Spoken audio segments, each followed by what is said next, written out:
ಓಂ ಸದ್ಗುರುನಾಥ ಶರಣಂ ಜಯ ಜಯ.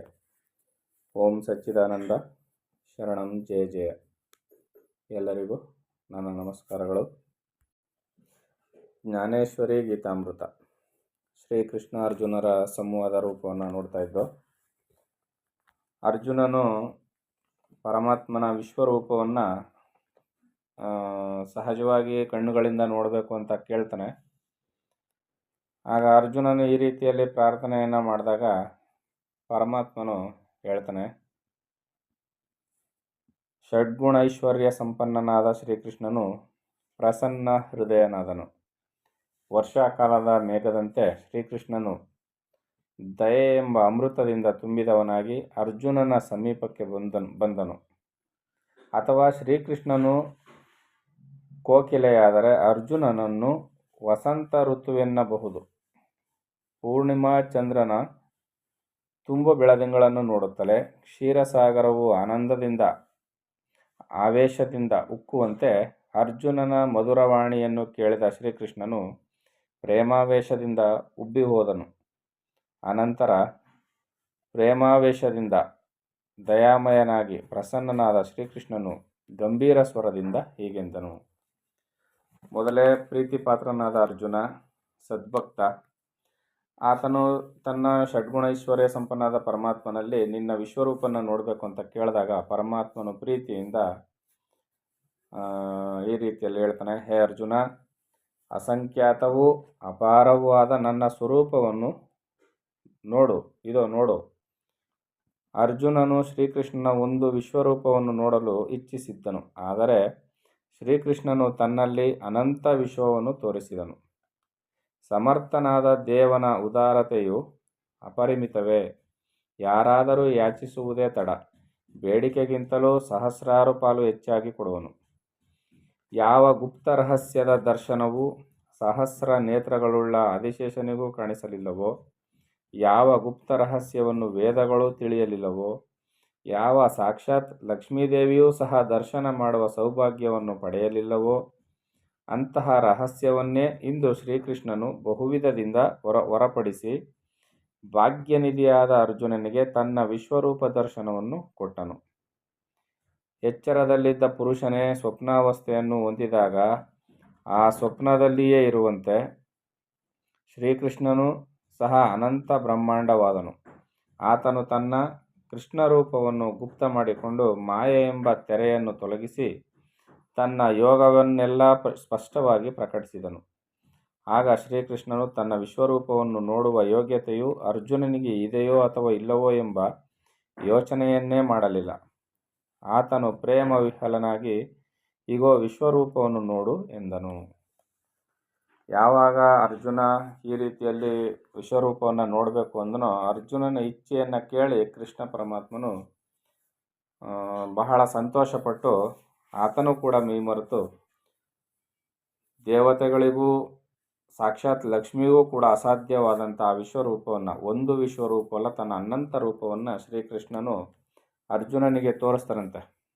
ನೋಡು ಅರ್ಜುನ, ಈ ಎಲ್ಲವನ್ನು ನೋಡು ಅಂತ. ಆದರೆ ಅಲ್ಲಿ ಪರಮಾತ್ಮ ಅರ್ಜುನನಿಗೆ ನೋಡುವ ಸಾಮರ್ಥ್ಯ ಒದಗಿ ಬಂದಿದೆಯೋ ಇಲ್ಲವೋ ಅಂತ ಆಲೋಚನೆಯನ್ನೇ ಮಾಡಲಿಲ್ವಂತೆ. ತನ್ನ ವಿಶ್ವರೂಪವನ್ನು ತೋರಿಸ್ಬಿಟ್ನಂತೆ. ಮತ್ತೀಗ ಭಗವಂತನು ಅರ್ಜುನನಿಗೆ ಕೃಷ್ಣ ಪರಮಾತ್ಮನು ಹೇಳ್ತಾನೆ, ಹೇ ಅರ್ಜುನ, ಕೇವಲ ನನ್ನ ವಿಶ್ವರೂಪವನ್ನು ಮಾತ್ರ ತೋರಿಸೆಂದರೆ ಅದರಲ್ಲಿರುವ ವಿಶೇಷವೇನು? ನನ್ನ ವಿಶ್ವರೂಪದಲ್ಲಿರುವ ರಹಸ್ಯದ ಅರಿವನ್ನೂ ನಿನಗುಂಟು ಮಾಡುವೆನು. ಇನ್ನು ನನ್ನ ವಿಶ್ವರೂಪದಲ್ಲಿ ಅಡಗಿರುವ ವಸ್ತುಗಳನ್ನೆಲ್ಲ ನೋಡುವನಾಗು. ಇದರಲ್ಲಿ ಎಷ್ಟು ಪ್ರಕಾರ ಆಕಾರಗಳಿವೆ ಎಂಬುದನ್ನು ನೋಡು. ಕೇವಲ ನನ್ನ ವಿಶ್ವರೂಪವನ್ನು ನೋಡಿದ್ರ ಮಾತ್ರಕ್ಕೆ ಏನು ಫಲ? ನನ್ನ ವಿಶ್ವರೂಪವನ್ನು ತೋರಿಸ್ತೀನಿ, ಅದರಲ್ಲಿ ಅಡಗಿರುವ ರಹಸ್ಯಗಳನ್ನು ಕೂಡ ನಾನು ನಿನಗೆ ತಿಳಿಸಿಕೊಡ್ತೀನಿ, ನೋಡು ಅಂತ ಹೇಳ್ತಾನೆ.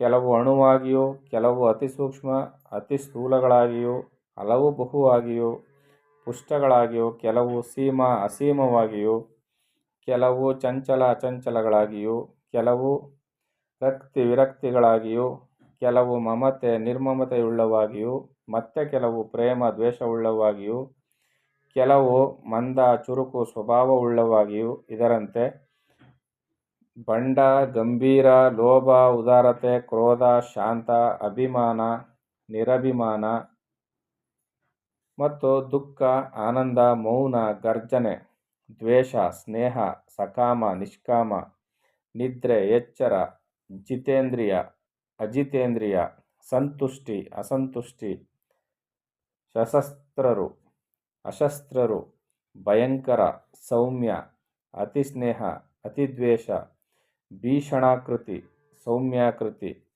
ಬಂಜಡ, ಸಮಾಧಿ. ಕೆಲವರು ಪ್ರಜೆಗಳನ್ನು ಉತ್ಪನ್ನ ಮಾಡುವ ನಿಮಿತ್ತ ಕಾಮದಲ್ಲಿ ಮಗ್ನರಾಗಿಯೂ, ಕೆಲವರು ಪ್ರೇಮದಿಂದ ಪ್ರಜಾಪಾಲನೆ ಮಾಡುತ್ತಲೂ, ಇನ್ನು ಕೆಲವರು ಕ್ರೋಧದಿಂದ ಪ್ರಜಾ ಸಂಹಾರ ಮಾಡುತ್ತಲೂ, ಮತ್ತೆ ಕೆಲವರು ಆ ವಿನೋದವನ್ನು ನೋಡುತ್ತಾ ತಟಸ್ಥರಾಗಿಯೂ ಇರುವರು. ಅಂದರೆ ಇಡೀ ವಿಶ್ವವನ್ನು, ಇಡೀ ಬ್ರಹ್ಮಾಂಡವನ್ನು ಅಲ್ಲಿ ಪ್ರಕಟಪಡಿಸ್ತಾ ಇದ್ದಾನೆ. ಅಲ್ಲಿ ಕಾಣ್ತಾ ಇರ್ತಕ್ಕಂಥದ್ದು ಇಷ್ಟು ಕಾಣಿಸ್ತಾ ಇದೆ. ಅಲ್ಲಿ ಏನೇನಿದೆ ಎಲ್ಲವೂ ಒಂದು ಪದವನ್ನು ಹೇಳಿದ್ರೆ ಅದಕ್ಕೆ ವಿರುದ್ಧ. ಇವೆಲ್ಲವೂ ಕೂಡ ಅಲ್ಲಿ ತುಂಬಿದೆ. ಎಲ್ಲಿ? ಪರಮಾತ್ಮನಲ್ಲಿ, ಇಡೀ ವಿಶ್ವದಲ್ಲಿ ಇವೆಲ್ಲವೂ ಕೂಡ ತುಂಬಿದೆ. ಇಂಥದನ್ನೆಲ್ಲ ಇಲ್ಲಿ ಕಾಣಬಹುದು. ಇನ್ನು ಅಸಂಖ್ಯಾತ ರೂಪಗಳು ದಿವ್ಯ ತೇಜಸ್ಸಿನಿಂದ ಬೆಳಗುತ್ತಿವೆ. ಅದರ ಪ್ರಕಾರ ಅದರ ಪ್ರಕಾಶ ವರ್ಣವೂ ಸಹ ಒಬ್ಬರಿಗಿಂತಲೂ ಒಬ್ಬರು ಬೇರೆಯಾಗಿರುವರು. ಕೆಲವರು ಪುಟ ಹಾಕಿದ ಸ್ವಚ್ಛ ಬಂಗಾರದಂತೆ ಬೆಳಗುತ್ತಿದ್ದಾರೆ. ಕೆಲವರು ಹಳದಿ ಬಣ್ಣವಾಗಿಯೂ, ಕೆಲವರು ಸರ್ವಾಂಗಗಳಲ್ಲಿಯೂ ಸಿಂಧೂರವನ್ನೇ ಲೇಪಿಸಿದ ಆಕಾಶದಂತೆ ಶೋಭಿಸುತ್ತಿರುವರು. ಕೆಲವರು ಸ್ವಾಭಾವಿಕವಾಗಿಯೇ ಮಣಿಮಾಣಿಕ್ಯಾದಿಗಳಿಂದ ಪೋಣಿಸಿದ ಬ್ರಹ್ಮಾಂಡದಂತೆ ಕಾಣಬರುವ ಸುಂದರರು. ಮತ್ತೆ ಕೆಲವರು ಕುಂಕುಮದಲ್ಲಿ ಉಜ್ಜಿದ ಅರುಣೋದಯದ ಪ್ರಕಾಶದಂತೆ ಮೆರೆಯುವರು. ಕೆಲವರು ಸ್ವಚ್ಛ ಸ್ಫಟಿಕದಂತೆ ನಿರ್ಮಲವಾಗಿಯೂ, ಇಂದ್ರನೀಲಮಣಿಯಂತೆ ನೀಲವರ್ಣವಾಗಿಯೂ ಇದ್ದಾರೆ. ಅನೇಕ ರೀತಿಯಲ್ಲಿ ಇಲ್ಲಿ ಪರಮಾತ್ಮನಲ್ಲಿ ಕಾಣಿಸ್ಕೊಳ್ತಾ ಇದ್ದಾರೆ. ಪರಮಾತ್ಮನಲ್ಲಿ ಕೆಲವರು ಕಾಡಿಗೆಯಂತೆ ಅತ್ಯಂತ ಕಪ್ಪಾಗಿಯೂ, ಕೆಲವರು ಕೆಂಪಾಗಿಯೂ, ವರ್ಷಾಕಾಲದ ಮೇಘದಂತೆಯೂ, ಕೆಲವರು ಮಿನುಗುವ ಬಂಗಾರದಂತೆ ಹಳದಿ ವರ್ಣವಾಗಿಯೂ, ಕೆಲವರು ರಕ್ತ ಚಂದನದಂತೆಯೂ, ಇನ್ನು ಕೆಲವರು ಎಲೆ ಹಸಿರು ಬಣ್ಣವಾಗಿಯೂ, ಕೆಲವರು ಕರಗಿದ ತಾಮ್ರದಂತೆ ಕೆಂಪಾಗಿಯೂ, ಕೆಲವರು ಶುಭ್ರ ಚಂದ್ರನಂತೆ ಬೆಳ್ಳಗೂ ಇರುವರು. ಈ ಪ್ರಕಾರ ನಾನಾ ವಿಧ ಬಣ್ಣಗಳುಳ್ಳ ರೂಪವನ್ನು ನೋಡು.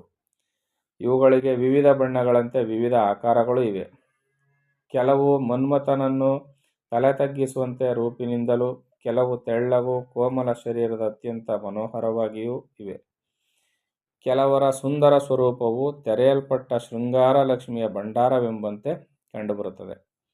ಕೆಲವು ಮಾಂಸಖಂಡದಿಂದ ಪುಷ್ಟವಾಗಿಯೂ, ಕೆಲವು ಕೃಶವಾಗಿಯೂ, ಕೆಲವರು ಅತ್ಯಂತ ಕರಾಳವಾಗಿಯೂ, ಕೆಲವರು ಉದ್ದವಾದ ಮುಖವುಳ್ಳವರಾಗಿಯೂ, ಕೆಲವರು ನೀಳವಾದ ಕುತ್ತಿಗೆ ಉಳ್ಳವರಾಗಿಯೂ, ಕೆಲವರು ದೊಡ್ಡ ಕಲೆಯುಳ್ಳವರಾಗಿಯೂ, ಕೆಲವರು ಕುರೂಪದಿಂದ ವಿಕಾರವುಳ್ಳವರಾಗಿಯೂ ಇರುವರು.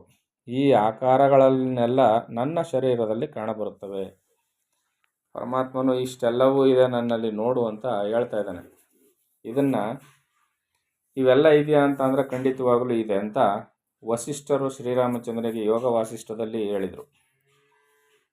ರಾಮ, ನೀನು ಯಾವ ಈ ಭೂಲೋಕದಲ್ಲಿ, ಈ ಪ್ರಾಂತ್ಯದಲ್ಲಿ ಏನನ್ನು ನೋಡ್ತಾ ಇದೆಯೋ ಇದರಂತೆ ಅನೇಕ ಲೋಕಗಳು ಉಂಟು, ಅನೇಕ ಥರದ ಜೀವರಾಶಿಗಳು ಉಂಟು, ಅನೇಕ ಥರದ ವಿಚಿತ್ರವಾದಂಥ ಜೀವರಾಶಿಗಳುಂಟು. ನೆತ್ತಿಯಲ್ಲಿ ಕಣ್ಣುಳ್ಳಂಥವರು, ತಲೆಯಲ್ಲಿ ಒಂದು ಕೊಂಬುಳ್ಳಂಥವರು, ಕಣ್ಣೇ ಇಲ್ಲದ ಜನ, ಕತ್ತಲೆಯಲ್ಲೇ ತುಂಬಿರುವ ಜನ, ಬೆಳಕಲ್ಲೇ ಇರುವಂಥ ಜನ, ಕತ್ತಲೆಯನ್ನು ಕಾಣದೇ ಇರತಕ್ಕಂಥ ಜನ, ಅಸುರಿ ಭಾವದಿಂದ ಕೂಡಿರ್ತಕ್ಕಂಥ ಜನ, ಸಾಧು ಜನಗಳಿಂದ ತುಂಬಿರ್ತಕ್ಕಂಥವ್ರು, ಈ ರೀತಿಯಲ್ಲಿ ನಾನಾ ಥರದ ವಿಚಿತ್ರವಾದ ಜೀವರಾಶಿಗಳು ಇರತಕ್ಕಂಥ ಒಂದೊಂದು ಬ್ರಹ್ಮಾಂಡವಿದೆ ರಾಮ ಅಂತ ವಸಿಷ್ಠರು ರಾಮನಿಗೆ ಹೇಳ್ತಾ ಇದ್ರು. ಅದನ್ನೇ ಇಲ್ಲಿ ಕೃಷ್ಣ ಪರಮಾತ್ಮನು ಆತನಲ್ಲಿ ಅಡಕವಾಗಿರುವ ಇಡೀ ಬ್ರಹ್ಮಾಂಡದ ದರ್ಶನವನ್ನು, ವಿಶ್ವ ದರ್ಶನವನ್ನು ಮಾಡಿಸ್ತಾ ಇದ್ದಾನೆ. ಏನೆಲ್ಲ ಇದೆ, ಯಾವ್ಯಾವ ಥರದಲ್ಲೆಲ್ಲ ಇದೆ ಅಂತ. ಅಂದರೆ ಅವೆಲ್ಲ ಇಷ್ಟೊಂದು ವಿಸ್ತಾರವಾಗಿದೆಯಾ ಅಂದರೆ ವಸಿಷ್ಠರು ಹೇಳ್ತಾರೆ, ಈಗ ನಾವು ಕೂತ್ಕೊಂಡಿರೋ ಒಂದು ಕೋಣೆ ಒಳಗೆ ನಾವು ಕೂತಿರ್ತೀವಿ. ಇಲ್ಲಿ ನಾವು ಈ ಕೋಣೆ ಒಳಗೆ ಒಂದು ಸ್ಪೇಸ್, ಒಂದು ಆಕಾಶ ಇದೆ ಅಲ್ವಾ. ಇಲ್ಲಿ ಒಂದು ಬ್ರಹ್ಮಾಂಡವಿದೆ, ಅದು ನಮ್ಮ ಕಣ್ಣಿಗೆ ಕಾಣಿಸೋದಿಲ್ಲ, ಅಲ್ಲಿ ಜಗದ್ ವ್ಯವಹಾರ ಅಲ್ಲಿ ನಡೀತಾ ಇರ್ತದೆ ಅಂತ. ಅಂದರೆ ಇದನ್ನು ಅರ್ಥ ಮಾಡ್ಕೋಬೇಕಾದ್ರೆ ನಮಗೆ ಅಂತಃಶಕ್ತಿ ಜಾಸ್ತಿ ಇರಬೇಕು. ಬಯಲು ಬಯಲು ಬ್ರಹ್ಮಾಂಡ, ಬ್ರಹ್ಮಾಂಡದೊಳಗೆ ನಿರ್ಬಯಲು ಅಂತ ದೊಡ್ಡವರು ಹೇಳ್ತಾರಲ್ಲ, ಆ ನಿರ್ಬಯಲೊಳಗೆ ಒಂದರೊಳಗೊಂದು ಅಡಕವಾಗಿದೆ.